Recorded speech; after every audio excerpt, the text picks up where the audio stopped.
Welcome to the Mapper Forward podcast, everyone, and welcome especially to my guest today, Wilford Lamastus Junior from Lamastus Estates in Panama. Welcome, sir. How are you? I'm very fine, thank you. How are you? Good. It's really lovely to have you on the podcast. I woke up this morning and I was like, it's going to be a great day. I'm going to have a chat with somebody who I have a lot of respect for, and I'm very curious about to find out what's going on in these very interesting times. So this is going to be a really wonderful conversation. Thanks for being here. Thank you. Thank you for having me. I'm very happy to. So how are you? Well, under the circumstances, I'm fine. We're fine.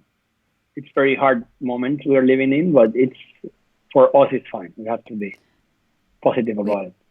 We have a word in Arabic that when people express things like that, we say Alhamdulillah, which is like, it's directly translated, it's thank God, but it's also it's more of a blessing to say, may that always be the way that you experience things. So Alhamdulillah that you guys are safe and that you're well. How have you got it at the moment? Are you all together as a family? Are you on the farm? No. Is your dad on the farm? How's it going right now? No. Okay, so this is the thing. Right now, I was in the farm and things started to get very bad in Panama. So we realized that there was going to be some restrictions on, and I have a roasting business in Panama City that operates for Panama City. So I'm going to explain a little bit a brief of how our operations work. Do it. The Lamastus Family Estates is a group of coffee farms and a roastery. The coffee farms are Elite Estate, that's the main one that most of the coffee community knows. Then there are two others, El Burro and Luito, that are other quantity farms, not as famous as Elida, but are also around in the different consumer countries. Mm-hmm. And besides the three coffee farms, the Lamastus Family Estate owns and operates a roasting business in Panama City. So the roasting business in Panama City, it's a coffee shop, one coffee shop with a roastery inside, and then a bigger roaster that operates in the warehouse, and that bigger roaster supplies for including cafes, including hotels, restaurants, etc.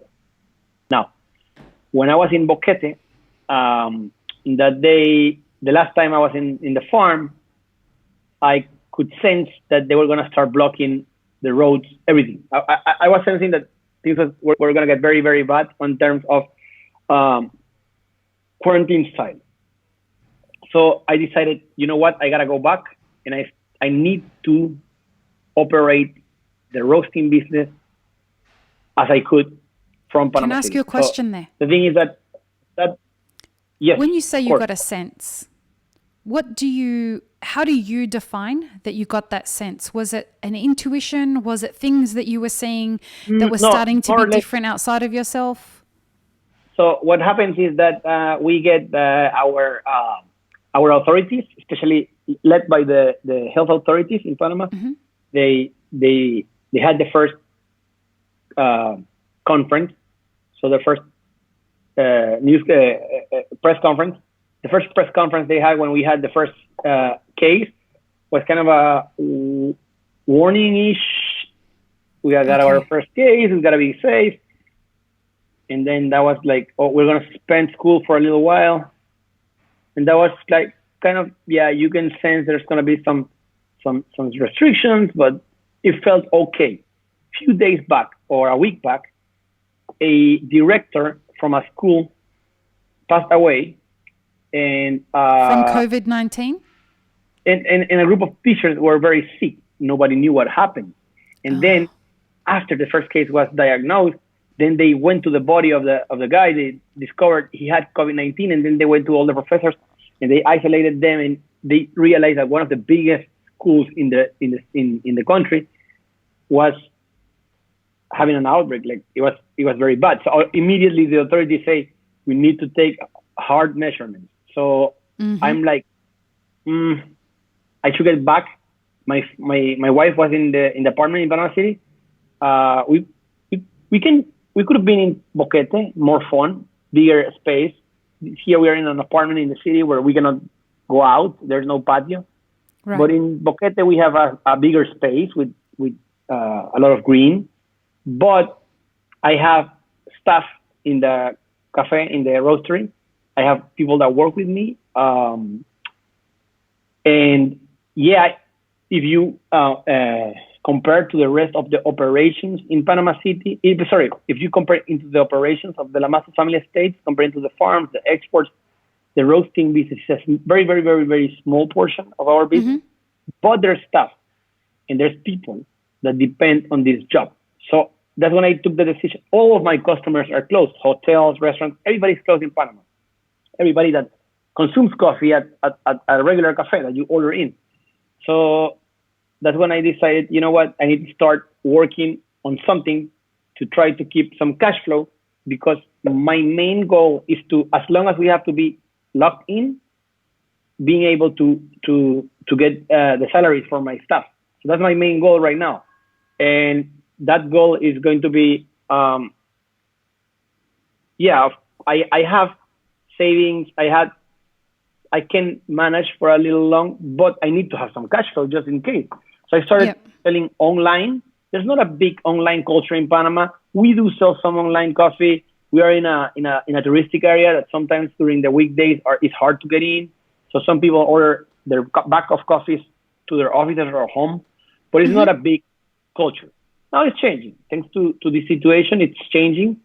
So delivery people can be around. So we have a third-party company that do delivery. So I brought all of my inventory home, and I decided to start selling online coffee and from online your apartment. Rovers. Yeah, from my apartment. So everyone has to do it. We're all doing it. Yeah, and it's been okay. It's been fine. It's not like a regular day sales where we have a lot of tourists in the cafe, or when I have my wholesale customers working in.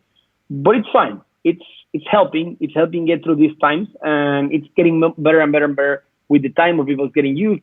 People are learning how to start doing it. I hope people will do it permanently. Even when we get back to being able to go to the street. Another thing that happened is that when we were in the farm, my mom is a very she gets very worried about my father. My father is a cancer survivor, and also he has some trouble managing to administrate his breathing. Mm-hmm. What I wanna say is that he can breathe very well, but if he has to run or he has to get agitated, it can get a little bit tricky for him. So this virus affects your breathing, and it's said to be high risk for the people that has that are or were cancer patients. So ideally, myself was to be the right person to keep on going to the farm, and he could have stayed home. But I gotta be honest, my father being at home first, the roasting business, I would have had to completely shut down. Second, him being home, waking up inside the home and not being able to go into the farm will affect him more mentally than physically. So the agriculture, the food distribution and food processing and medicine, it's the only work allowed to happen in Panama as of now. So coffee is agriculture. So coffee is allowed to work. So he's a very disciplined person. And my family, true asset to our industry. Like, I just want to take a second to say nothing can happen to your father, because he is such a true asset to our industry as a voice for producers and as a voice for driving the conversation of what we should be thinking about as an industry. I have a tremendous amount of respect for you and your father. Thank you. And I just refuse to allow anything to happen to him. I just have all the respect in the world for him. So staff in the farm was big time reduced, and the people that is working there, it's residing in the farm, so they can be protected, not getting into a bus or public transport, moving around town, so people can be in one site. The only person that is moving from back and forth is him, but he never gets out of the car. He's a very disciplined person. So if the doctor tells him, if you're going to go to the farm, don't get out of the car on the way to do anything, just go home and farm, and you'll be fine. He'll do it. You gotta wear a mask, he'll wear a mask. You gotta wear gloves, and you have to take the gloves off this way and don't touch anything. He will do it. So just don't tell him don't work. So it's, you know what's funny to me? Now, anything that's happened with the washing hands, all of the wash your hands, reminds me of when I was a kid. My father was super repetitive with wash your hands, go wash your hands. We got home, go wash your hands. We were going to eat, go wash your hands. But repetitively, did you wash your hands already? And then also the same thing with brush your teeth after we ate or before we went to bed. So things like that remind me of when we were kids, the repetition of washing your hands. So one of the things that I knew that he was going to be safe is that he doesn't need the TV or the ads to tell him to wash his hands, because he's freak with washing his hands and like the discipline. So it's a discipline thing. So I felt he was going to be okay. My mom, my sister, my wife, my cousins, because everybody in the family, up to a point, my uncles, my cousins, everybody in the family wants him to be safe, because he's kind of this, everybody is part of the family that owns the coffee farm. So it's part of everybody.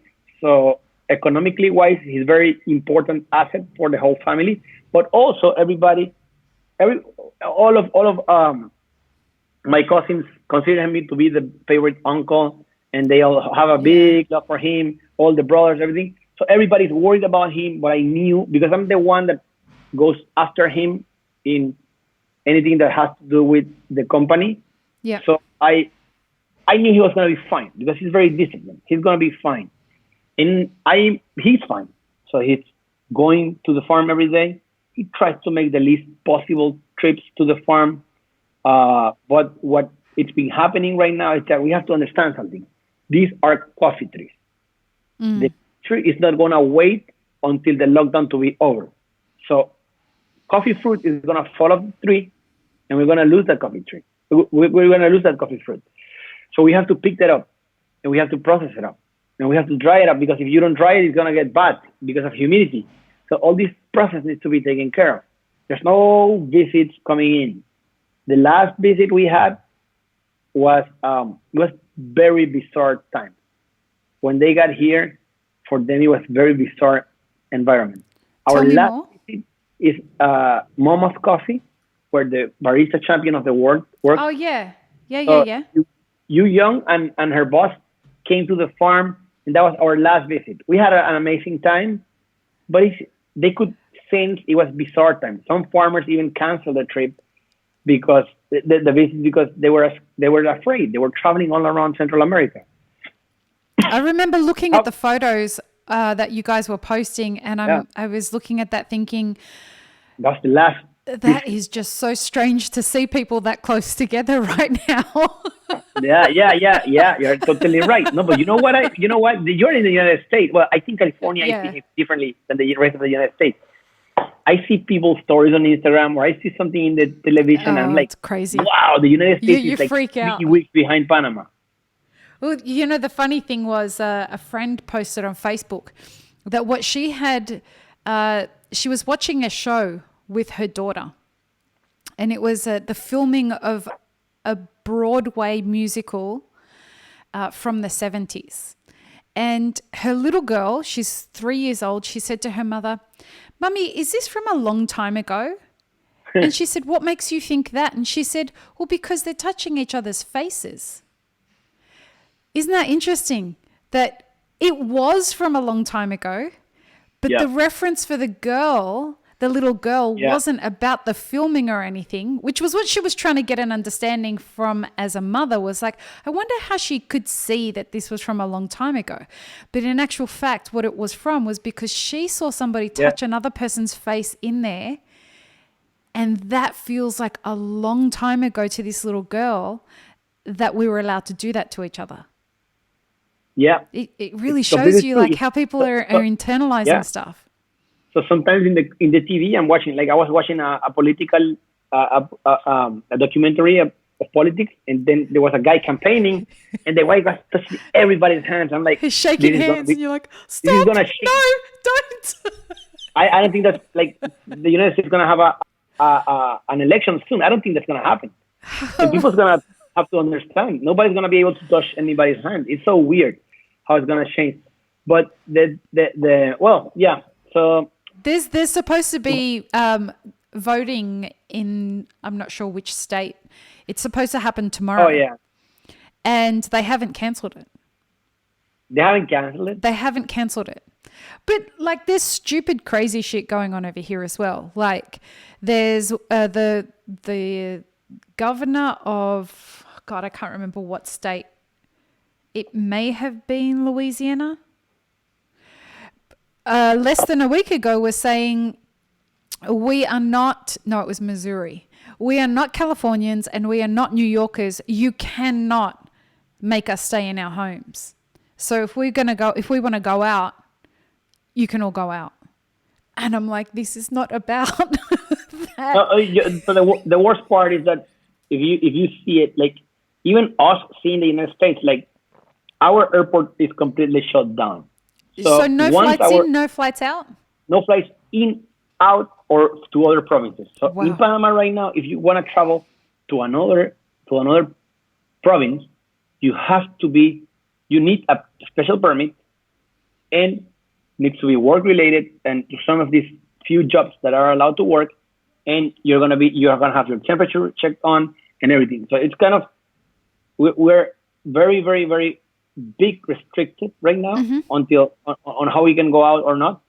So if we are able to get out of this well, and other countries are not on the same pace, then we will have to start, like in the past, working within our own selves in our own countries, and economy needs to depend on our own selves. It's not going to be able to open the borders just like that. You'll have to build a local economy that consumes the coffee that you're growing, right?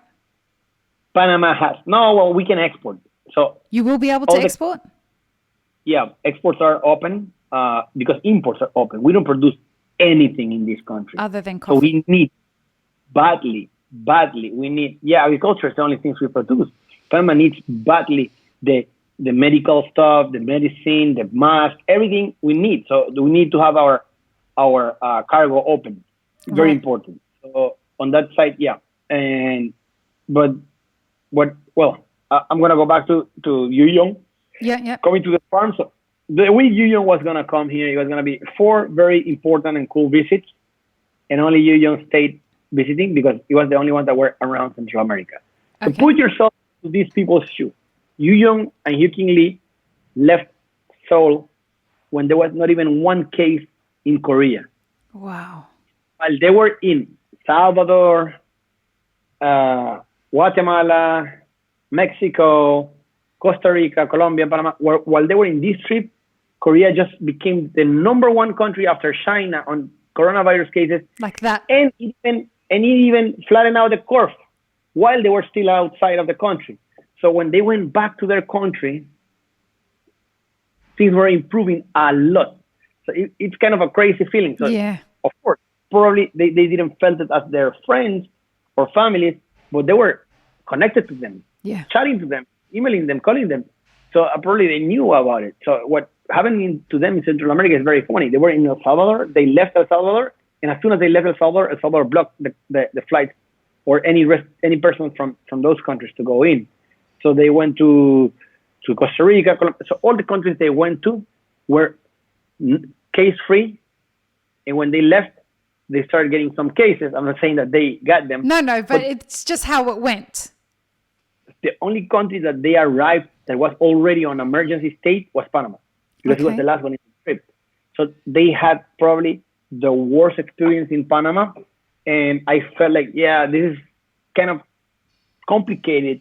Many friends of mine criticized us to having them in the farm, and even non-coffee friends. And I'm like, what am I going to do? These people are having such a bad time. They just arrived into the country. It was supposed to be a super awesome coffee origin trip, and it became a nightmare, especially coming to Panama. That was the highlight of their trip, and it's not the highlight of the trip anymore. It's kind of a nightmare of the trip. So I'm going to do everything possible for these people. It's not about sales. It's just, they are outside of the country. It's hospitality. It's companion, right? It's companionship and camaraderie and all of those kinds of things that are part of our cultures. The Arab and Panamanian culture are very similar like that. We have to be welcoming and go ahead. We normally, when we have buyers that can have a long day with us, when farmers go, sometimes buyers go 2 hours, coffee, and they have to go to another farm. They are rushing. Not those, but the ones that can stay, we take them to lunch to my grandfather's house. Oh, so that's one thing we changed. The only thing we changed was not risking my grandfather. Actually, I stopped seeing him in the last several weeks. We were in this thing before that we had any cases, just to avoid anything. Mm-hmm. And he's lonely, but we call him because so he can know. But he's aware. He's aware that the reason why we're not visiting him. But what I want to say is that I feel that they had a good moment in the farm. Mm-hmm. And then as soon as we finished with them, I changed my flight and I say, I got to go back to Panama City because I think things are going to get bad. So I closed my shop immediately. Before it was mandatory. Then it was mandatory to close the shops. But I wanted to close it because I felt it was the right thing to do. And then in that moment, there was some tourists around, unaware of what was going on. And the coffee shop I have is in a very, very touristic zone. So one of my main clients said, we're closing down a hotel. We're closing down as soon as our last guest leaves. And then I decided I'm going to close down. There's no point of being open. It's the responsible thing to do. I don't want my staff to be getting into a bus or traveling from one side to another side to come here and have some tourists that they don't care. Yeah, it's not worth it. Right? Many people have been traveling from so many countries. So I'm like, I cannot risk that. I cannot risk them. I cannot risk myself. If sometimes money comes in second or third place, and this was one of these times. Yeah. But yeah, of course, if we can take the opportunity, I can sell coffee online. So I'm doing that, and it's been better than I expected. It's not like the same as before, but it's better than I expected. And I'm very optimistic about it. Good. But the part that worries me a little bit is that, yeah, of course, small businesses are going to get hurt. We are going to get hurt. We all are. Everybody's going to get hurt some way, somehow. I cannot go to the farm anymore. Like, it's been already 3 weeks I've been out of the farm completely. Some farmers are out of the farm. I have the blessing that my father is the leader there. So if I'm not in the farm, he's in the farm, I am missing out. The farm is missing out. The farm is okay. So I do receive samples every day. So as I mentioned, deliveries are going on. Everything that has to do with distribution needs to work on because all of the agriculture in Panama is in one side, all of the medical is in one side. So the country needs to be connected at least in distribution. So this is the only people that have permits to travel around the country. It's a small country, and that's a fortune for this situation. So every day I get green samples from the coffee that is just processed and just dried. And I get green samples. I have a Ikawa roaster at home, so I roast that and I cup every day. Just before you call me, is your wife joining you with the cuppings? She sometimes joins. It's not the responsible thing to do because now we have to cup by ourselves. Yeah. It changed. Everything changed. Everything is different now, and it will be different forever now. Well, the second to last visit was a guy from Equator Coffee. The guy from Equator Coffee had one cup. Was one cup by my father, another cup. So everybody has their own cup. Nobody will share cups, but it was all together. Yeah. And then when Young was coming with Hugh Kingley, I'm like, we gotta change the whole thing. Yeah. There shouldn't be any cups next to another one. So we have 2 tables. The reason why we have 2 tables is that when we're finishing one, the other one is getting prepared. So weighing in, grinding out. So it takes shortens out the time. But in this case, yes, we are gonna lose some time, but we're gonna protect everybody.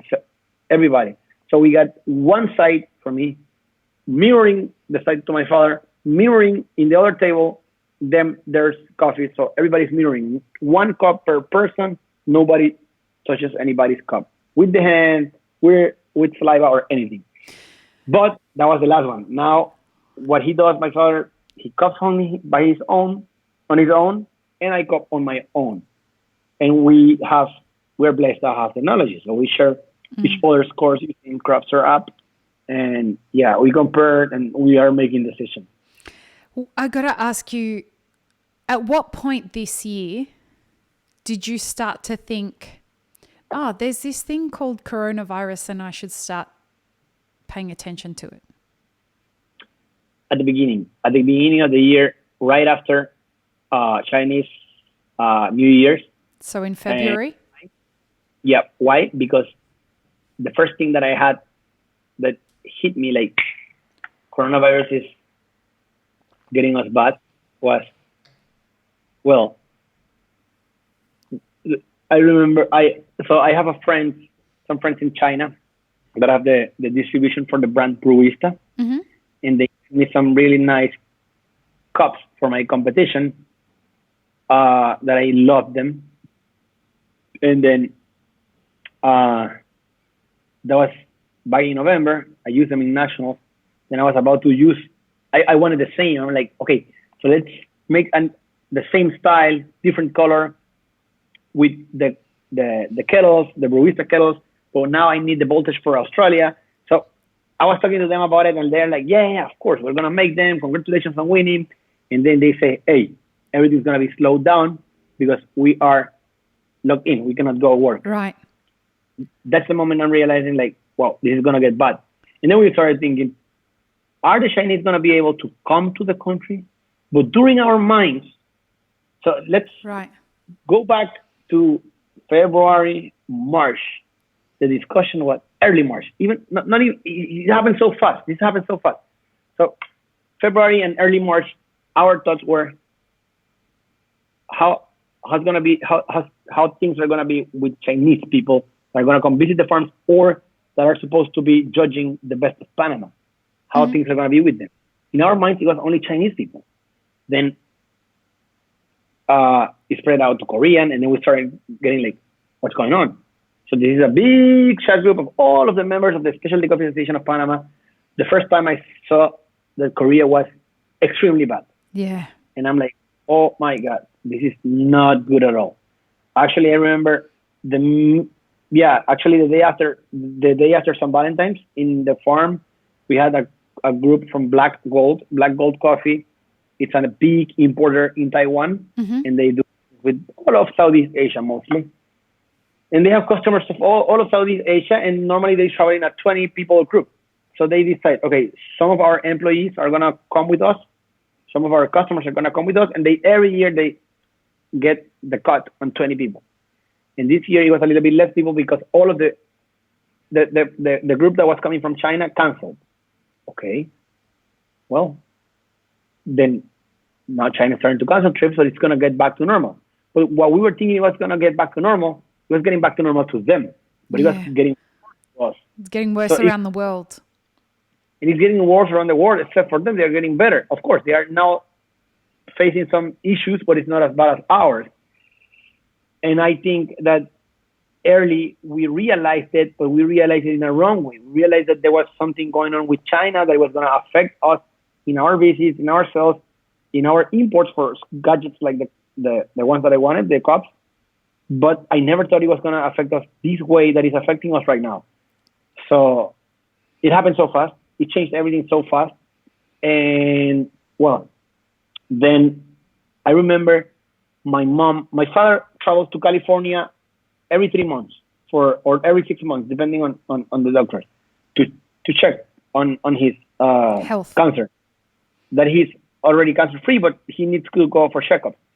And my mom was saying to him, I know you have to do this trip, but be careful. Be careful because in your visa it's gonna say that you were in China in November, because if you cough, whatever, be careful. So she was thinking about it, and we were looking at her like, oh, mom, you're just so exaggerating. Don't worry about that.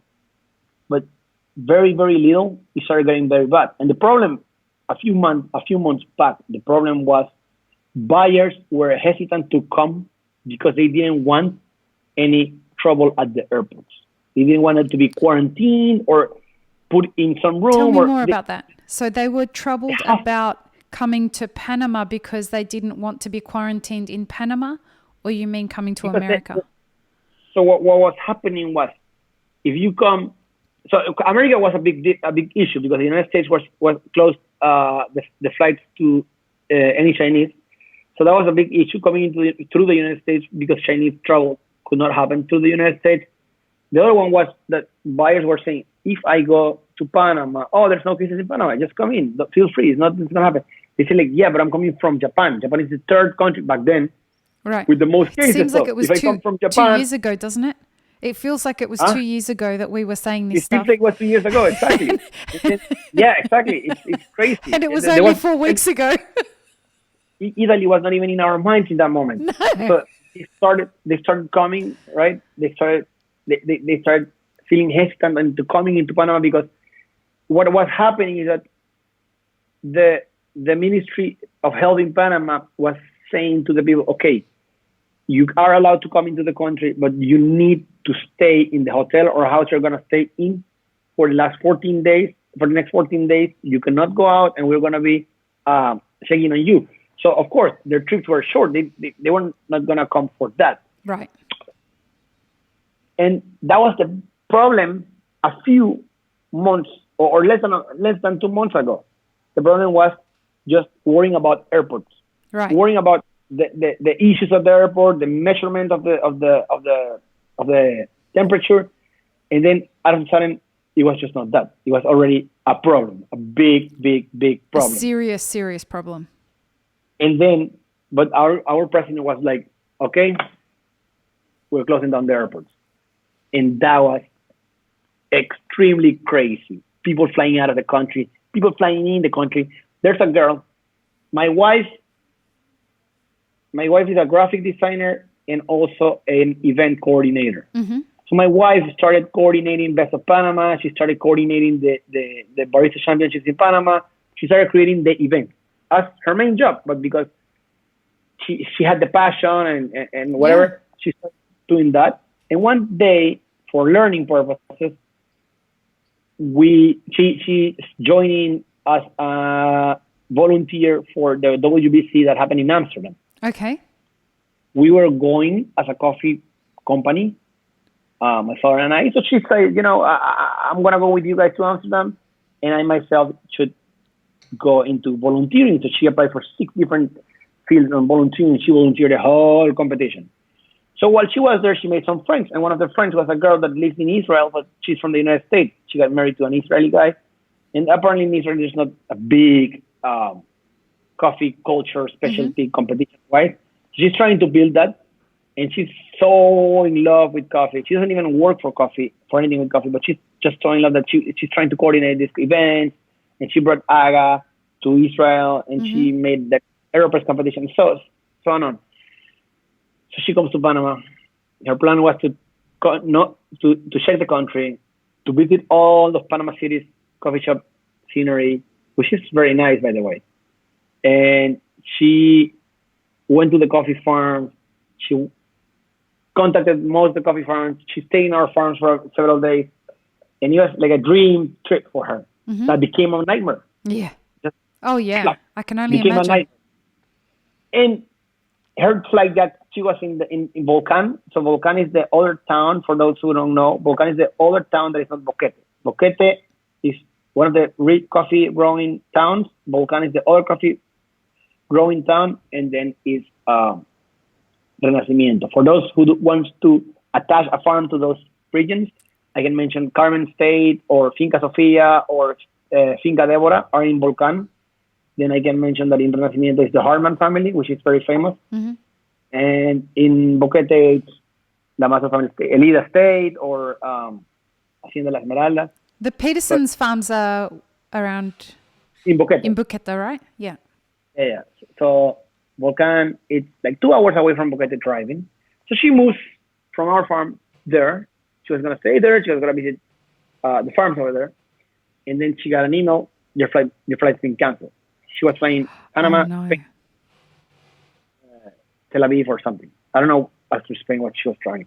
So it got canceled. It got canceled, and then she started getting worried. And then she came to Panama City, and she had to stay 4 more days than planned. And the city just got empty. Everything started getting very weird. At least she was a good photographer, and she got amazing shots of I can empty. imagine. Yeah, photographers are having Historic stuff, right? I can share you some photos Oh, later. please do. This is a very crowded city, but it's nice to see it empty. Well, so this girl was able to get out. We were so happy when she left, because we couldn't imagine. We were checking on her every day. So yeah, it was. We were close to somebody that was kind of stuck in a country, Yeah. and then the president announces that everybody needed to move in or out because airports were gonna get closed, and it was a It's hassle, and it was scary, very right? very complicated. It's one of those things where you see this shit in movies Yeah, and you think, my God, if that ever happened in real life, it would be very, very serious and strange and weird. I just couldn't imagine that happening. And now we're getting letters from the Australian consulate saying Yeah. that they are putting on Come back. flights. Yeah, they're saying, listen, we're going to subsidize not 100% of the flights, but some of the flights. We're sending planes to get you if you want them. That sounds terrifying. Like yeah, when you, but you know what? Go ahead. The countries sometimes you can be unhappy with your policies in their country. I am not a fan of our government, not even this one or the previous one, but sometimes I can feel that there's a little bit of care, Yeah.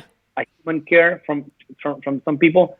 The Panamanian presidency, or it's not the president. The government? How do you say that? Not the the government, but the one that is in charge of everything. Foreign affairs.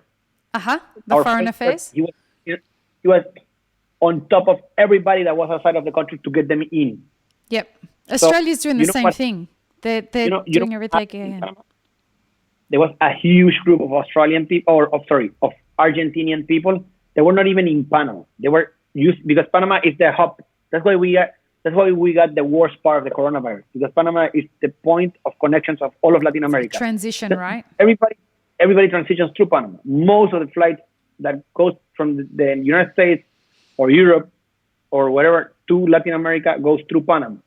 So we got a group of Argentinians, and the president of Argentina says, too late. Sorry, they cannot come in. And then Panamanian Foreign Affairs Ministry just called the president in Argentina says, no, you need to do the right thing. You need to receive. This is your people. You cannot leave them stranded. We can take care of them, but you need to bring your people back. Yeah. Your people, come on. So Panamanian company, Copa Airlines, that is completely shut down. Panamanian airline company is not working a single plane. Like there's a lot of images. Like, people sometimes complain about the airlines because the airlines you're gonna have a bad time one time in your life at least. But you see the air footage from all the planes parked in the airport, and it's sad because you see this is completely stopped. So this is like not only the movement for Panama, but the movement for whole Latin America is completely stopped. Yeah. And then they were shut down already, and they say, okay, we're gonna use our plane so they got everybody for free. Like, wow, we're gonna get you back to Argentina with Panamanian. But it's complicated because you see that some countries don't care about their people that way, and at least you can have that. How do you say it? You can be grateful for that, because here you can see, like, sometimes I like to see. I understand, like, in my case, I put myself in the position that I am. I have some blessings into that I am not in the poverty line, and I don't have to struggle for food. But I try to look at everything in the best positive ways. And the reason that many, for example, many crook politicians or crook business people need to now see that this is a humanitarian crisis. Indeed, most of them are just coming to the human side and is making the better of. Of course, there's going to be evil people that is not going to change for anything in the world, but many are waking up. And things like that give us extremely great lessons as people, as companies, as a community. We are not alone in this. As a worldwide, like, you are living in the United States. You are an Australian citizen, and you are also from Syria. So you can sense how the things are in all of these Very three different much so. countries. And you talk to me, and you're seeing that in Panama is different. It's crazy, It's really important for me when I think about how can this podcast be of the greatest service right now? And for me, it's important that we document the history of how our industry is experiencing this throughout the whole value chain and continuing to track that for people. We had you and your dad on the podcast. We know what it's like for you during times of prosperity. This is equivalent, though not the same as, but this is the equivalent to what it would be like during the Great Depression or in a wartime or something like that. It's just that the war is against a virus. Yeah. Excuse me. And I think, go ahead.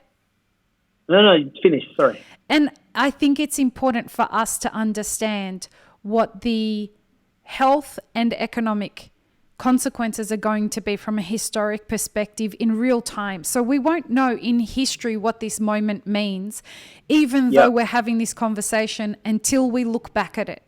Until in 2 years from now, we look back at this conversation between Lee and Wilford and say, this is how Wilford was experiencing this situation at that time. In 6 months later, they had another conversation and they had been halfway through the harvest, and this was how they handled everything. You know what I'm saying? That's what I want to use this podcast for in this moment. Because this is history. We are documenting history right now in the most real-time way we know how to do it. Right now, you're having to transition the way that you do business so that you're packing boxes in your apartment to distribute roasted coffee. Yeah. When we had a conversation 6 months ago, it was even less than that. That wouldn't have even been on your radar. Yeah, exactly. In the coffee. So if you see the social media, most of the social media, I'm trying to especially the business one, I've changed the tone of the post a lot, because like if you have like a really cool picture of coffee drying, like I don't feel like posting it. It's not like it's something wrong. It's good because it's content for people to be entertained. But I had an interview of a little while ago when we were not thinking about this. In that interview for VinePair, the magazine VinePair. Yeah, you posted that coffee, recently. And it was really cool interview. Yeah. But I was struggling to post it. I was struggling to post it because I'm like, this is a success story that talks about money. Of course, what I like to talk. So for me, one of the things that I hate is that people just pay attention to the money thing. So I love to have the opportunities to tell people why is the cost of that coffee and why that's not the normal cost of coffee. But coffee can be great if it's treated well and processed well and planted in the right place. But a friend of mine that is not in coffee, she's a chef, but she loves coffee. She was, the Apple News app that is in most of Apple. So she typed in Panama. I don't know what she was gonna read. I don't know if she was looking for how many infected people in Panama or whatever. Everything changes by daily. So every day, everything changes. You have to be on top of the news and check the social medias of the Ministry of Health in Panama or the presidency, whatever. So she goes and types in Panama in the news, and there's her home feed is, so she sends me the screenshot, one coronavirus news, and my article. And she's like, oh my God, it's so cool that you are the only one that is not coronavirus related in this.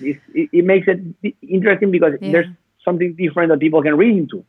And then I felt that message she sent me inspired me into saying, you know what, I gotta post this because there's some reading that people can do that has nothing to do with coronavirus. It doesn't mean that you're ignoring coronavirus. It means that you're distracting yourself, like when you watch a movie or a series or whatever. So I did post it, and it's an amazing article. I think it's one of the best interviews they've made. They interviewed like 8 people in the whole article, and it's very well explained. Great questions by the writer.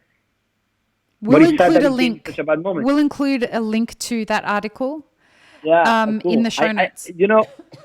So yeah, well, that's one of the things, and then something else is like, right now we are living into a moment that we need to promote ourselves, but at the same time, the tone is complicated. There's not any that's a good way to put it. Oh my God, we have such great coffee. We've broken so many records. Please check it out. This is the opportunity to buy some of our coffee. It's a very tough moment to do that, but at the same time, we need to promote ourselves because this is getting so crazy that we need to sell. We need to sell because we need to keep on paying the workers. We need to keep on having the farm going on, and it's important because it's hard. It's hard. Coffee, even though we got the $1,000 pound of coffee, and even though we get some success in the coffee industry, I guarantee you there's no producer in specialty coffee alone. I'm not talking about the big land owners in Brazil that have mechanical pickers. Mm-hmm. No, I'm talking about specialty coffee. Any specialty coffee you go around in the world, there's not a single one that is fully rich on just selling green coffee. No. I guarantee specialty coffee. We've definitely learned that through this podcast.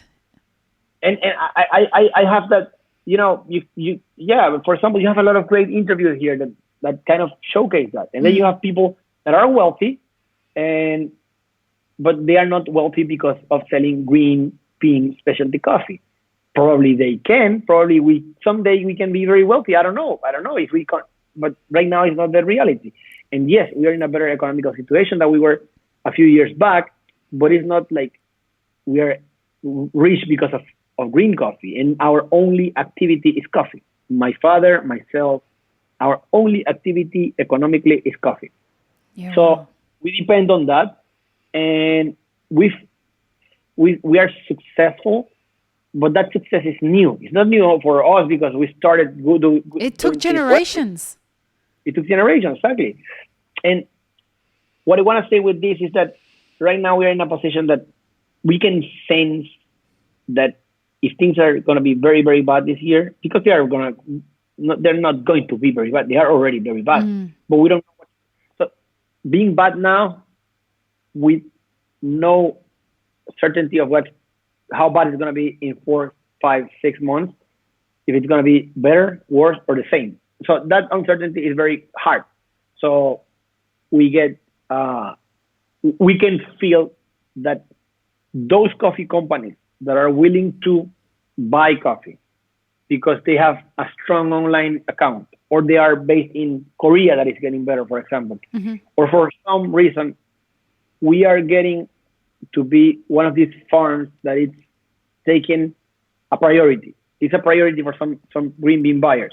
So we understand that, but still we're going to have a hard time. Oh, yeah. We already got messages and emails from many buyers saying we're not going to be able to buy any single bean from you guys, or we're going to have to do a drastic reduction on the quantity we buy from you. What can we do? We have to understand. Everybody's struggling here. Yeah. So right now, you just got to be grateful for what you can get, right? Not only that, because we need to have solidarity with everybody in the chain. Everybody, workers, buyers, final consumers, everybody. We have to have solidarity with everybody. That's the only way we're gonna get the best out of this bad situation. So what changed in the farm is that one of the good incomes the farm gets, it's tourism. Of course, Yeah, of course. Absolutely no tourism whatsoever right now. So it's a big economical hit, and the tourism has staff that only works for tourism. Like what? So they only work for touring people around the farm All and right. showing them the farm, like tourists. They only care about the tourist part, do the coffee for the tourists, no part of the production. Right. They understand the production, but they don't work on that. So they have to go home. They have to come back to the farm. So we told them, hey, you know what? Go home. We're gonna take care of you. Stay safe. Just don't go around. Stay home. And so yeah, we're taking the heat in that part, and also we are sending samples out to everybody. In the past, very few people we send samples to. Most of them we can hand them when we travel to the United States convention, for example, or ship them through from the United States because it's cheaper than from Panama. But now we're sending samples. Every day is samples are sent outside. And some of the customers write to us, we're so grateful for the samples. We listed ourselves in the samples a few weeks back without even knowing that we were not going to be able to purchase any coffee at all. And then we are like, you know what? Don't worry about it. Yeah. The best you can do for us is enjoy it and give us feedback on them, because feedback always helps. So yeah, that's the situation. We are uncertain of how the sales are going to be. We are going to be flexible this year on things that we were not flexible on the years before. And we understand that some of other farmers are going to get it even harder. They're going to be even in a worse position than we are going to be, because for some reason we have some name recognition that will help us be a priority in many green buyers. But it's something that if your neighbor is not doing good, that's not going to help anybody. Right. And we're all a community. We're all part of this. And it's heartbreaking to see the situation we're going to go through. And now, a few months back, the coffee industry, we were the kings because we were the best export product in Panama. Now, as depending completely on exports, everybody in Panama that produces for the country, it's looking better than us. Because, of course, food is still consumed. Now the government is doing for the working class people and the people that are independent. The guy that has a vending shop in the touristic area that are getting no income whatsoever. Yeah. The government is getting them like some bonuses, money, right. Payouts. Not money, yeah, but, and also food. So the food industry is still going on, and also the people that can afford food are allowed to go to the market, but there's only 2 hours during the day, depending on your ID number. Yeah. On the last number of your ID number, and if you're female, you go on 3 days of the week, and if you're a male, you go on 3 days of the week. And Sundays nobody goes out, so it's crazy. This feels like it's something from like when my parents like were young, you know, like that's how things were. I don't know. It's something that you think, oh, this would have happened in like the olden times. Now the Colombian and Peruvian presidents started doing the same. Yeah. Wow. But you know the difference between the Peruvian president and the Panamanian president? The Peruvian president just said, we are going to take the measurements that Panama did. We're going to get the female some days of the week, the male some days of the week. That way we are assuring that we have 50% less people outside. But you don't go out on what your ID's gender is. You go out on the gender you feel you are. So, wow. Yeah, so you got a lot of the Peruvian president, who the reason why he's a president is a very, very crazy situation in Peru, but that guy is doing some good stuff for that country. Yeah, that's awesome. Our president is just staying quiet about it. It's kind of complicated. Some people say, oh, that this is not the moment to discuss this and that. And I'm like, yeah, but if it's not the moment to discuss this and that, then let them go out, you know? Why not? Yeah, I feel like conversations that people were privileged to have before about gender identity and sexual orientation and all that kind of stuff that was front and center. It seems from my observation, all of that has gone quiet. And right now, all we care about is all being human. Yeah, exactly. And which now is how it should be, right? Yeah. So, I think like my roasting business is struggling right now, but I still get coffee to the medical staff in Panama. Yeah. Try to send them coffee to the hospital so they can have coffee. The ones that work the late night shifts and they can stay awake with some good coffee. So I'm trying to do that. It's like, yeah, I'm losing money, but we do I'm what healthy. We can right now. Yeah. Because at the end of the day, I'm pretty sure like we are all, sometimes when you are alone in a crisis, it's something. But when you are in a group in a crisis, there's gonna be always a solidarity to help each other to get out of that crisis. 100%. So I feel we're gonna be okay. Probably we're gonna struggle for a while, but we're gonna be okay. Mm-hmm. And if I can help in some way somehow, I'll do it because everybody's being hurt, everybody's being hit. Oh yeah. But some people's worse than others. Go ahead. I spoke to my father and I told him, this is not the moment to get, like, every year we are trying to do the best we can. Every year we're going to go strong on doing the best we can.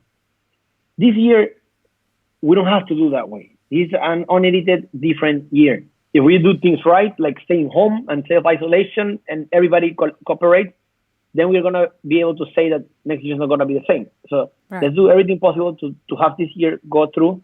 And we don't have to make the best out of this year. So if we can sell a certain percentage of the coffee, let's do it. And we don't keep have everyone to go alive. Crazy.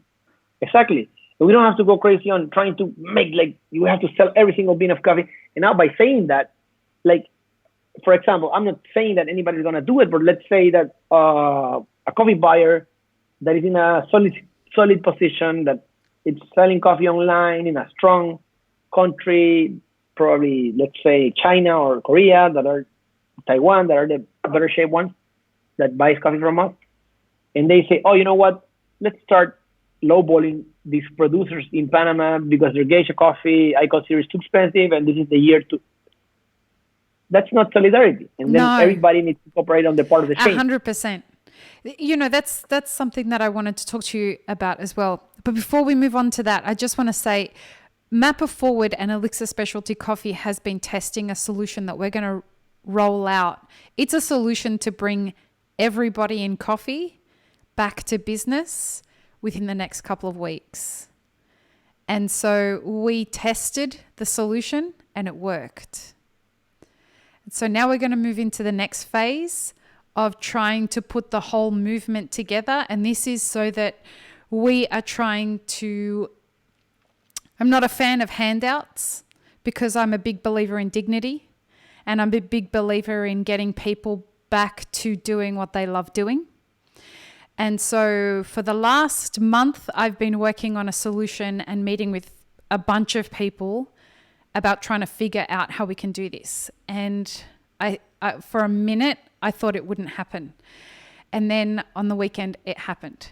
And so once we can talk about it, I just want for anyone who hasn't been joining us for the Instagram lives to know that we finally have something that we think could work to bring everybody who roasts coffee at least, or has a product that they can send to people. We have a solution that will bring you back to business. But it's going to require all of us to push the movement. So if you're listening to this and you have been looking for a solution, stay tuned to our social medias and go and follow Elixir Specialty Coffee, because it's going to launch through that platform. And we were just really impressed when it worked, when we tested it. And it's a win-win for everybody. It's a win-win for everybody in the value chain. And I'm incredibly proud of it. I know I'm being elusive, but I promise you when I can talk about it, I will talk about it. Yeah. But the best part about this is it can be rolled out throughout the whole world. And it's going to cost we're going to release it for free. So, moments like this, one of the positive things that we can sense from moments like this is the innovation. It pushes us to go into innovating. Like sometimes we have to see the positive of the situation. And everybody has 100%. A different situation, so I'm not gonna force anybody into having positive mind, but at least try to search what it's been good to you during these moments, even if it's a very, very tiny part of your day or your life. Well, in the coffee exports part, one of the challenges we have is that coffee does not have a long period of quality. Right. So we have to think about selling the coffee that we can without just going crazy if we are not successful at it. Just, the best possible we can. There's going to be local consumption, but local prices are sometimes even close to lose. Mm-hmm. But we have to think that maybe it depends. It depends. Like if we are, sometimes I talk to other producers. Like on a Sunday morning, I had a long conversation or Saturday morning, I had a long conversation with another fellow producer, and the fellow producer was telling me how hard it was for him this year. Mm. And then I think yes, for us it's being hard, but not as hard as he's telling me. So how can I help? Right. Like that. Like what can we do? And that producer started moving towards roasting coffee, and roasting coffee is the thing. Roasting coffee in Panama is the biggest percentage, but the roasting market he had was not the supermarket roasting. It was the high-end restaurant roasting, the high-end hotel roasting. They are all closed. So there's no sales in that. And the greens, just stop paying attention to the greens the way we are, because he was paying attention to the roasting that was flourishing as a business. And things like that are things like, what can we do? Even if it's not money, or giving them money, but what can we do? Can we tell them? Can we share ideas? Something we can do? And the best somebody does is, the best thing we do. Like, I have a friend that has a restaurant, and I will order in from his restaurant instead of a big chain. And he will order some coffee for his home through me. And that's the way we do it, right? Yeah. This thing that I was speaking with a big money entrepreneur yesterday about the idea. Excuse me. And he was very excited because it's not going to cost us anything, first of all, which is really important because small business doesn't have money. But we have our businesses, and we have something that we can do with those businesses, which is create a service. And so once this moves ahead, this idea, hopefully, and so when I was coming up with the idea, it had to be something that triggered success across the whole value chain. So once we can trigger success at the front of the value chain, that immediately ignites a flow-on situation through the back end of the whole way back to origin. And so I'm meeting with a publicist today and a marketing expert today to make sure that we can launch it so that it works big time for the coffee industry. So it's going to be launched for the coffee industry first. Once we can stimulate the coffee industry with this new movement, then we'll move on to restaurants and the wider food industry. So we'll go with that. And hopefully that means that you guys with this season that you're currently coming up to will be much less affected, because people will be needing to continue to buy coffee to keep up with the demand that this project is going to launch, which will be awesome. That would be great. Well, fingers crossed. What do you do? Looking forward to. Sorry? But there is a thing in coffee, like, as I say before, every situation we have to look for the better part of that. It hasn't been like extremely good, but the price of the sea market coffee, it's been increasing in small portions. It's stabilized, right? And then I think because people can still consume coffee, but people are not going to be able to consume the Bella Vista, Guatemala, $20 per package Right. coffee. People will consume the smaller quantity coffee, and the price of sea market can grow. The thing is that companies should not take advantage of that. And by saying that, I want to get out of subject a little bit and take advantage that I have this platform right now. A few weeks back, or months, I'm not sure, there was I know something time's gone. The whole concept of time is just gone, hasn't it? yeah, true. Something went on about like George Clooney. It's attached to Yeah, this the Nespresso thing. to Nespresso. It's employing kids in Guatemala working in the coffee farm. Okay, and then George Clooney started talking about it, that he was not aware of that, and apparently it's going to be a documentary about it. And then immediately Nespresso and Starbucks said, we're not going to buy from them anymore. That's their solution. Which And is not functional, is it? it's the worst solution Yeah. ever. That's the worst thing they can do in this situation. The worst thing they can do in this situation. We are right now in a situation that, and we've faced it, you know. Let me talk a little bit about the culture of the Nobe people. The Nobe is an indigenous group from the western of Panama, which is the province of Chiriquí. It's believed that they were originally from the region of Volcán Boquete, and they moved out because of the volcano several years ago, probably 2 centuries ago or more.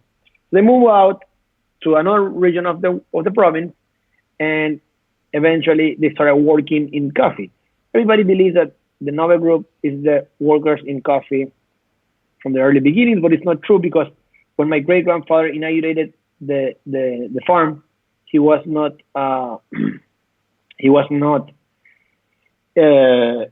employing any Nobody people, because they were living very, very far away. They started moving in when there was roads to go into the coffee region. Right. There was no roads back then. They were riding horses. Parentheses. As history would say. we have some letters from my great grandfather, and You still I have wonder some, very little, but I Nice. wonder if there is something that talks about the 1918 pandemia, you know, because the Spanish that was flu. that- That really Spanish didn't flu was happen in Spanish, in Spain. yeah, but that is the inauguration of our farm. So it's the same year Wow. our farm was inaugurated. But well, going back to the point that I wanted to make, the Nobe people, culturally, as many other cultures, Asian cultures, at 13 years old, the boys are adults and the girls are adults. So they are adults. So their parents take the 13-year-old kid to work with them, and that's normal for their culture. And the smaller kids, they don't take them to work, but they take them to take care of them, to be with them, to feed them while they are working. They're going to the fields together. Little by little, coffee started to change. There was a little bit more money to be invested in coffee, and there was programs, there were foundations to take care of that situation and tell the parents, hey, your kid doesn't need to go to you. That's dangerous. Your kid can be safe here. They can be fed here. So some foundations started doing it. They got packed. So some farmers started doing it on their farms to help relieve this foundation. We do it, and we can sense that at the beginning, the parent is the problem, not the kid. The kid wants to be comfortable playing, learning, So you teacher. have like a little school, is just so I can understand that. It's like a daycare center? Yeah. It's like a daycare center from 2 years old all the way under 16 years old. So kids, the professor is a teacher, that is a qualified teacher. This foundation has a list of the qualified teachers for this program. But 100% comes from our money, from our pocket. But every time somebody buys a coffee, you say Elida State, and you go to Birth or the Equator or Clutch, and you pay for the coffee, and you say, wow, this coffee is so expensive. That's why. Do not take profit. We reinvest. We reinvest the environment. We're changing everything to solar energy. We are changing our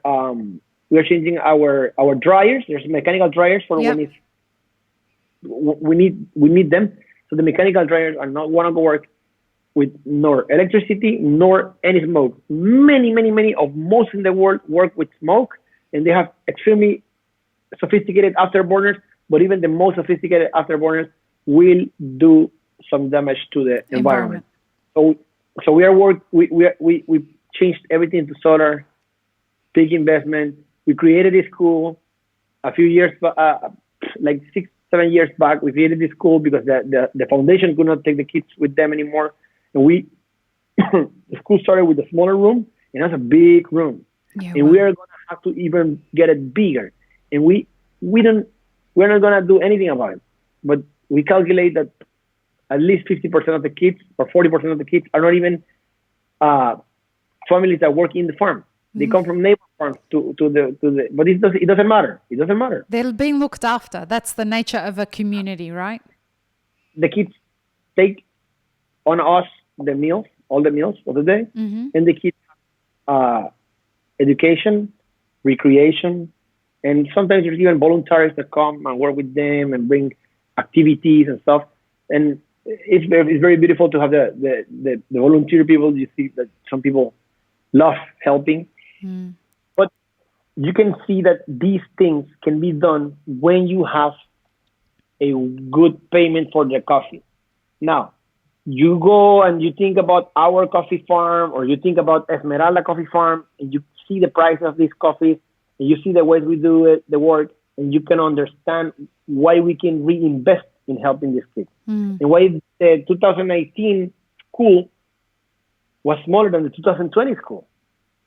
And one of the saddest parts is that the government asked us to shut down the school. Why?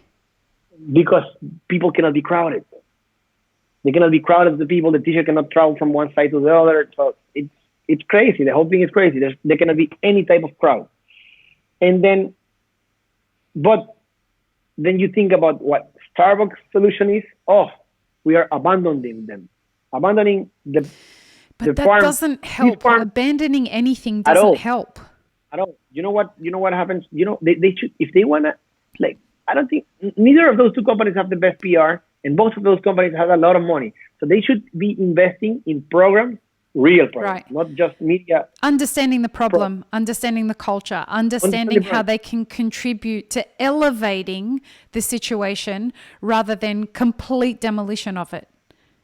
If you have a farmer in Guatemala that is making just cents on a pound of coffee, just cents, and that farmer in Guatemala hires the guy that is in charge of the picking, because he cannot do it through somebody else. He cannot have everybody on their payroll because they don't have the money to do it.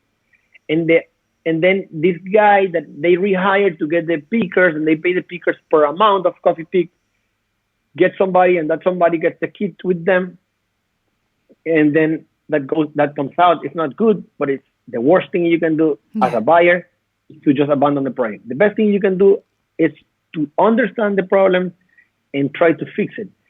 Of course, you need money to fix these things most of the time, but if you have it, invest in that, because it's going to make everything better, even your business better, even the quality of your coffee better, but invest in that. But the problem there is that it's not just about money. It's about something that we have much less of as a community, and that's empathy. It's it's about this idea that in order for me to make decisions that aren't just about me, I have to have empathy for your situation so that I can then look at a more long-term strategy. Yeah. And that's something that I hope this moment that we're experiencing in history brings us to our knees, so that we are required to consider having empathy for other people. My friend told me, like, we were talking about companies that were letting everybody go, like just firing people during these situations, and companies that were not. And then a friend of mine that he has nothing to do with coffee, he's just, he does other stuff. He told me the future of economy is going to be investing in the people, even in the worst situations 100%. possible, like this one. because the old school way was the first thing I do in order to keep on making money is just get rid of people and reduce my payroll. That's a panic approach. The panic approach. And then now the future of the economy is like, how can I invest in these people? Because if you go through this situation and a person, a worker that makes hourly wages to you and you pay them for, even though they are not doing anything because you have to close down, in 2-3 months when you get back to business, the loyalty. That person saw their neighbor being laid off or somebody close to them being laid off, and they knew that there's nothing better than the human resource if you 100%. invest in your people. This project that we're about to roll out, I have to tell you, the one thing, so Elixir, the business for Elixir has been completely wiped out because all of my customers have all shut, right? So most of my business is based on wholesale, and we had decided we were starting to move Elixir to a direct-to-consumer business this year. We were trying to figure out how to do that, and then this happened. And so right now I'm being called to be of service through the podcast more than Elixir, but here's a really incredible thing that's happened.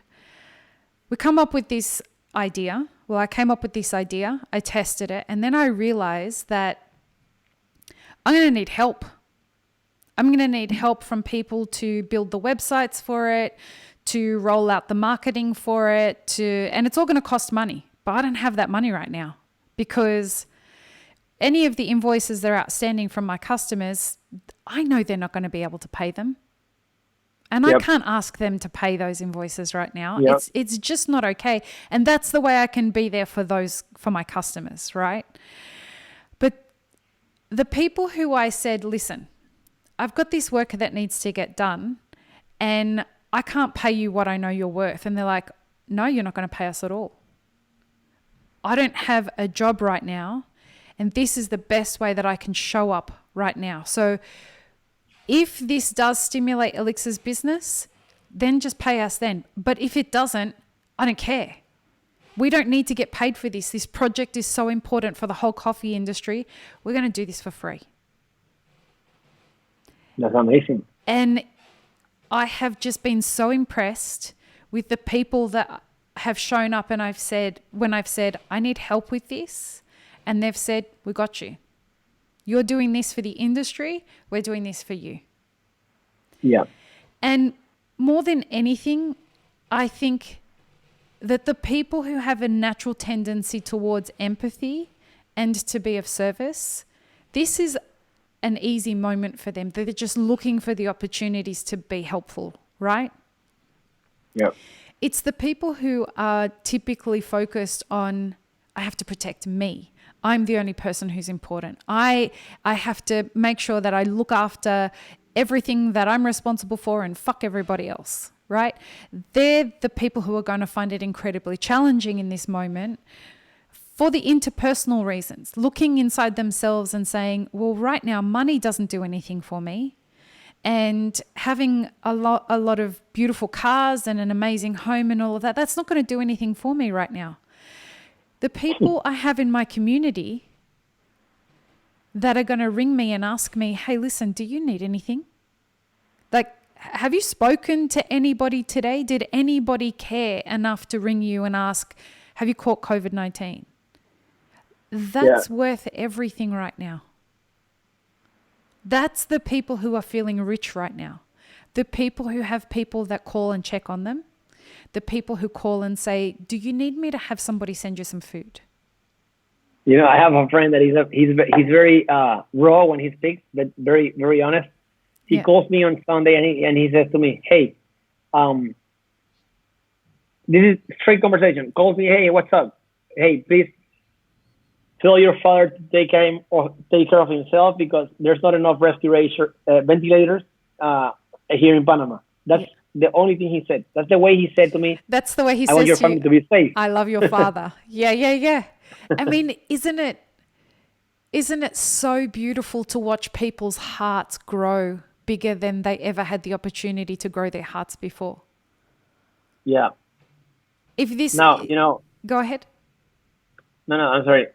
No, I see so many crazy things about it, but I've been like, in terms of, for example, I think, Sanopo from Italy. Uh-huh. So he's been doing lives every day, and Uh-huh. I participate in one of his lives, and I've been wanting to go into his lives every day, but every day when he has his live, I'm busy. And it happened to me with when Janina was on the live, She's and I'm like, awesome. I want to, and then I'm like, oh my god, I cannot, because in 2019, last year, in a year ago actually, during this same day, I met her on Boston, and she happened to be one of the persons that I connected the best in the whole competition. Yeah. So I wanted to see her, but we get busy, and then there's ways to get busy during these moments, either working or learning or anything you can possibly do. But it's fun. It's nice to help people, like, silly stuff. But here in Panama, there are girls that have this special, like, maybe like gym where you dance, do exercise, or you do whatever type of fitness there is.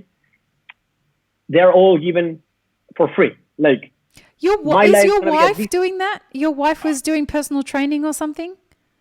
No, she's not doing personal. She trains very hard. Yeah, but she was doing a video thing, wasn't she? Well, probably she was on a video of one of the girls that was working. You posted something about that. They say, like, you know what?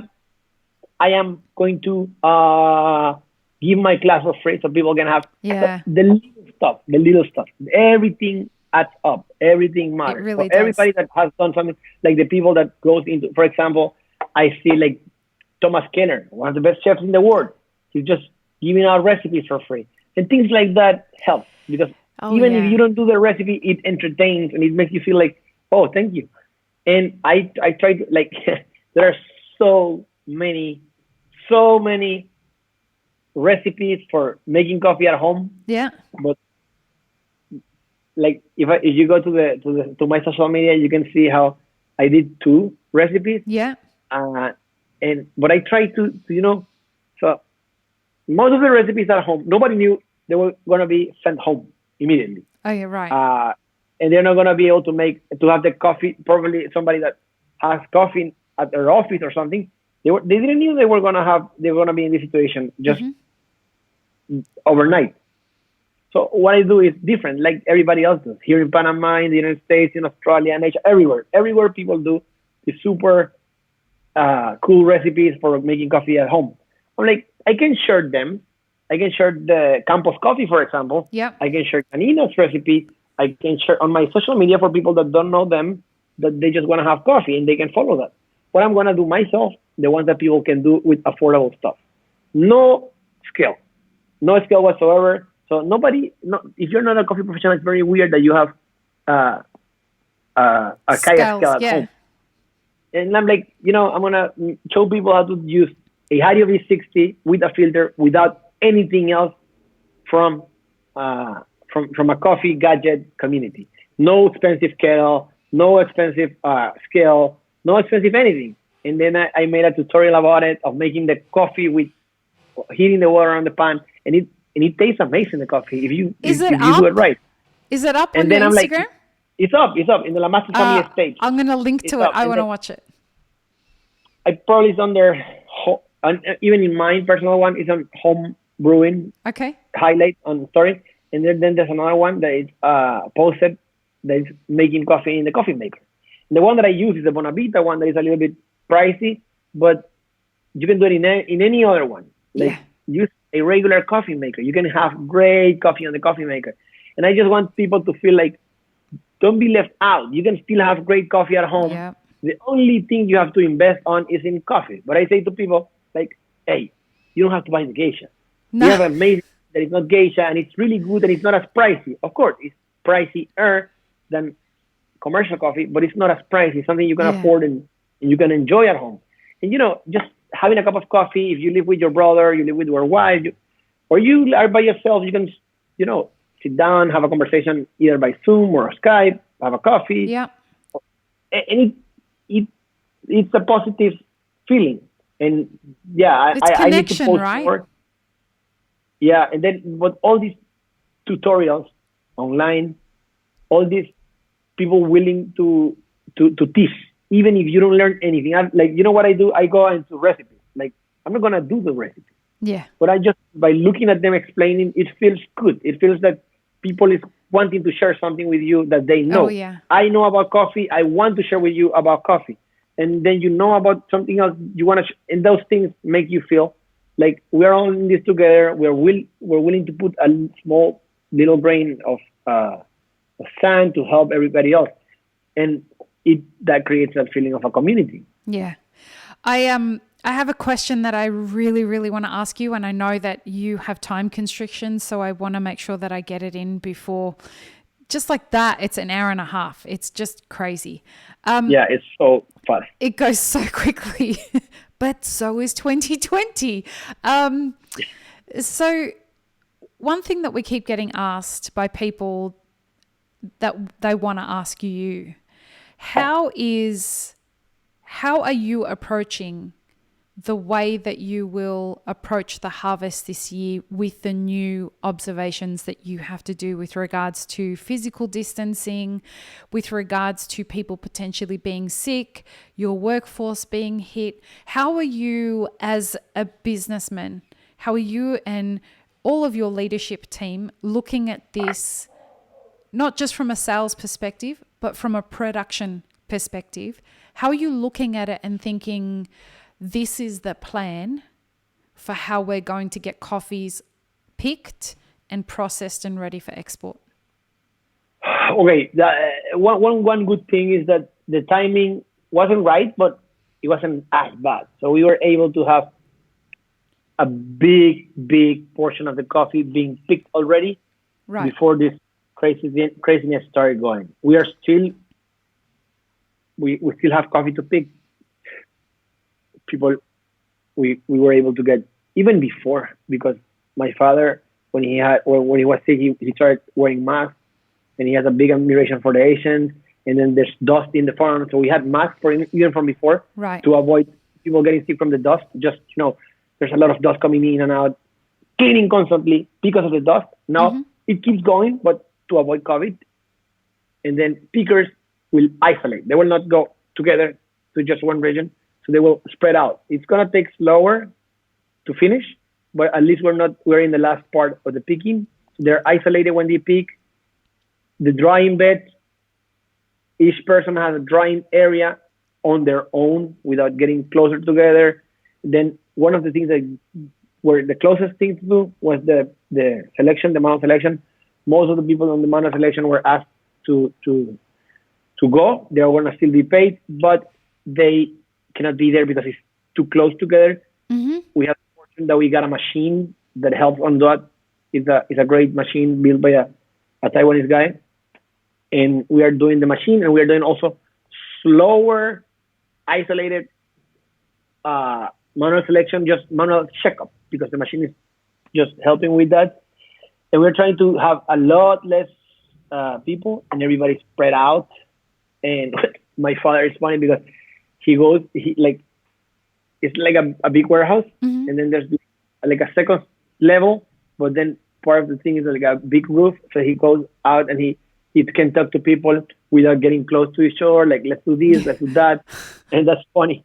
But everybody understands. Like, yeah, he's over 60 and he has his health issues, but all of them want to take care of him. Because our like I mentioned before.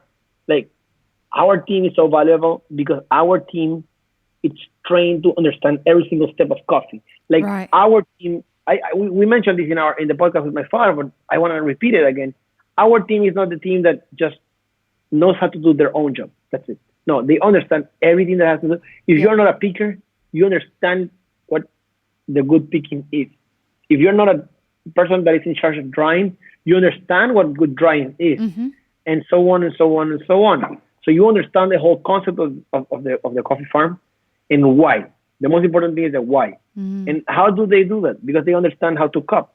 And they cup the coffees, they drink the same coffees we produce there. So they so whenever we are having cupping, they grab the sample and they say, oh, we like this one, and they pick the sample, and we pick samples for home, and they pick samples for their working environment or for their home, and they drink the same coffees, and they understand how to enjoy the good coffee by cupping, by enjoying it or brewing it, and that makes it like, we did this wrong, we understand it because we cupped it, we will fix it, or we did this very right.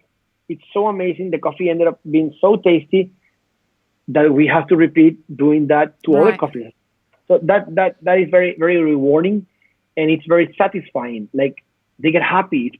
We are all part of this. We are all part of this. And that's one of the reasons why we have such great success and quality, because it's not only the boss, it's the team. And the culture of the business. The culture, right? It's very important to have a culture of a business. Yeah. And that's another reason why we have to take care of each other. Everybody has to take care of each other, because, like, for example, most of them, like, their families, like their moms and stuff, live very, very far away. Don't go to your mother. Of course, don't go to your mother, because it's going to be worse. You can be infected. You can get infected in the way there, and then it's going to be worse for your family. Yeah. Just distance yourself from your family members, because that way they're going to be healthy, you're going to be healthy, and eventually you're going to be together, but not now. And things like that. And so on. But yeah, I just wanted to close down with that, and also mention something before I leave. Brewers Cup. I really wanted to talk about that too, but because you have a time restriction, I'm like, but I want to talk about Brewers Cup as well, because congratulations for being the 2020 Brewers Cup champion, as well as the 2019 Brewers Cup champion. We were all very, very excited about you going and competing at MICE this year.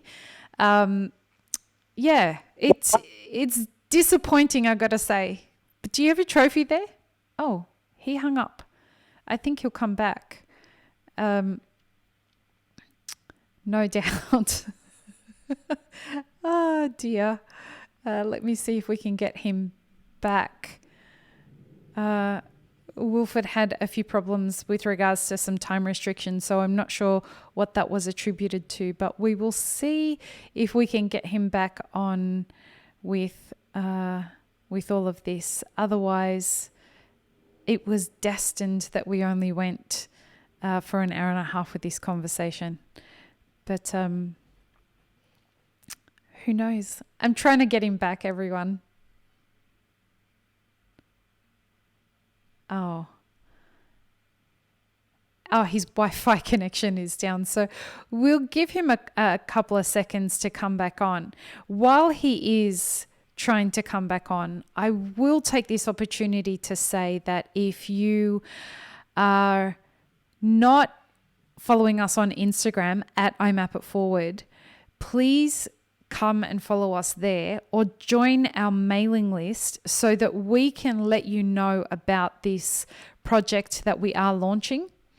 It's going to be super important for the coffee industry. And sorry, are you there? I got my computer with no battery, and I just got my phone. I'm in my phone now. That's what happened when you stood up. I thought you were going to show us your trophy, but you ran out of charge. Let me just reposition you on the feed. My repositioning was to get the computer into the charge. Okay. Perfect. So Brewers Cup. So I gotta get going soon, so I'm gonna tell Yes. Cup. Look, Brewers Cup, to me, like when I had the feeling it was gonna get postponed. When did you know? Right now, you know that everything's gonna be postponed, but back then it was a feeling, a hunch. Yeah. And then I'm like, oh my God. I remember even talking to my coach, Ben Put, and I spoke to Ben, and I say, Ben, MICE is gonna be postponed. And then Ben was like, really? Do you think so? I'm like, wow. Yeah. These people in Canada have no COVID. They don't understand. So for him was just so amazing that I told him, hey, it's gonna be postponed, because I heard from a Panamanian guy that works for Ikawa, that they were gonna be exposing Kawa in mice, and the mice people said, "Hey, we're gonna postpone it, so we're gonna announce soon when." And he told me in advance, and I told this guy, "Hey, it's gonna be." I told Ben Put, my coach, it's gonna be postponed. He was getting ready for his national competition. Wow. Canada's national competition was going on while we were already locked in our homes in Panama. Wow. It was weird. No, they were not shaking hands or anything. You could see everybody bumping the Elbows? shoulder. The head judge was not drinking the coffee, so it was kind of a bizarre situation. It's gonna be bizarre in the World Future. Championship. Yeah. Many things are gonna change. I hope it happens. But as of now, It's not happening this year. like the day I found out it changed, it was a sad feeling. Not because the date changed, because at the end of the day, the date is good because you have more time to prepare and everything. But it was like the feeling how this pandemic is destroying everything, and and I already had a big feeling it was gonna be changed, but I just read it, and I'm like, wow, this is so sad that it's changing everything we were expecting. So I am taking advantage of the time to get a better coffee, to get if not, it was in May. By now, I would have already had a coffee chosen, even if it was not the best coffee on the crop. But now that it's gonna be on November, now I can be a little bit more patient. I have options. I haven't decided yet, so things like that I can have on my advantage. Something else that I can have on my advantage is that eventually my coach can travel to Panama and work along with me. He's also the coach of a Canadian Barista Champion that used our coffee, so her protege beat him. So Okay. that's funny. But they're gonna come to Panama together, and it's gonna be so time. It's an advantage, but the feeling it's sad. You know, the feeling of, hey, I'm gonna see you in May. Yeah, I'm gonna see you in Melbourne in May. I'm gonna check when you are in the. Probably it's not the same for you because you come from there. But when you live in America, anywhere in America, and you are going to Australia, Oh, it's a big deal. It's a big huge. deal. Oh, And yeah. it's a once in a life trip. Oh, And it's a lifetime 100%. trip. And it's a trip that people do once in a lifetime if they have the means. You know, it's not hard. Right. It's not easy because of time, because of how far it is. So it's so exciting that, hey, we are going to Australia. Yeah. Now it's stopped. And I know I'm going, but when? And how is it Yeah. gonna be? Is it gonna be the same feeling? Is it not gonna be the same feeling? So it's kind of weird out a little bit. But I am still very excited that I'm going to Melbourne. I hope it doesn't get canceled. But yeah, I'm excited to the work we're doing for Brewers Cup. I don't think that any of these competitions will go ahead this year. I've been speaking to a lot of medical people. Even in November? Even in November. I don't think Whoa. any of it's going to happen in 2020. I've thought I about it many personally, times. I will be shocked if we're back at work in 2020. Well, because we are, for example, look at what happened in Japan. Japanese people is now going back into self-isolation. Right. Because the prime minister The in second Japan surge. just wanted to normalize things out because he wanted to save the Olympic Games. And Right. other countries said, we're not going to participate in those Olympic Games, so forget about Well, it. Trump wanted to do the same thing here, right? He was saying Yeah. everything's going back during Easter. But at the end of the day, and we talk about this constantly on the Instagram lives, we talk about it constantly on the Daily Coffee Pro. Listen to the data. You know what? Listen to the facts of what's going on and make up your own damn mind. Like, is it safe for you, even though the President of the United States is saying everything's going back to normal by Easter, is it actually logical that you can see that 500 people a day... Oh, he backtracked already. Oh, yeah. Oh, yeah. But it's just interesting to see that. I think that you've frozen again, Wilford. Are you back? There you are. Hello. Yeah, I'm Yeah, here. yeah. I witnessed that in the United States. It was the National Basketball Association, the one that presided into, hey, you know what, this is not going to happen. So then businesses and people and everybody started thinking, wow, if the NBA that is so big canceled, we need to cancel. And that makes, like, I don't want to be offensive or anything, but that it's what realizes many of the people that the United States is, in some cases, some groups in the United States do not see what's happening outside the world. Italy and Spain are very, very close to the United States in many, many ways. Culturally, people living there, living out, the business, everything. And they've been facing this for a while. And that's why I feel that Panama is way ahead of the United States, because Panama was paying attention to our friends in Europe. In Europe. Yeah. You know, listen, I mean, people are still saying, like, should we be taking this seriously? I still get those messages. Today, I got a message, should I be taking this seriously? And it's like, well, 500 people a day are dying in New York. I don't know. Do you think you should be taking this seriously? I think it's more than that. At the moment, it's 500 people a day are dying. Much more than that are getting infected. In the US. No, in New York. No, but in the world. Oh, you're saying more, yeah. So 500 a day in New York City, that just in New York, are dying every day. That's shocking. I see it in a way smaller number. In Panama, we have about 50 people deceased, and this is such a small population that you have to think, like, that's less than a month ago. That started happening less than a month ago, and we already have 50x people died. And then somebody says, like, oh, because they have already pre-existing conditions, blah, blah, blah. But somebody said something very important. A person that was about to finish the chemotherapy is a person that normally, in a big percentage, they survive, they finish the chemotherapy, and they live 30 years more. But that person, on one of the last chemotherapies, got COVID and ended up dying. That person was not supposed to die. Even though they had cancer, they were not supposed to die.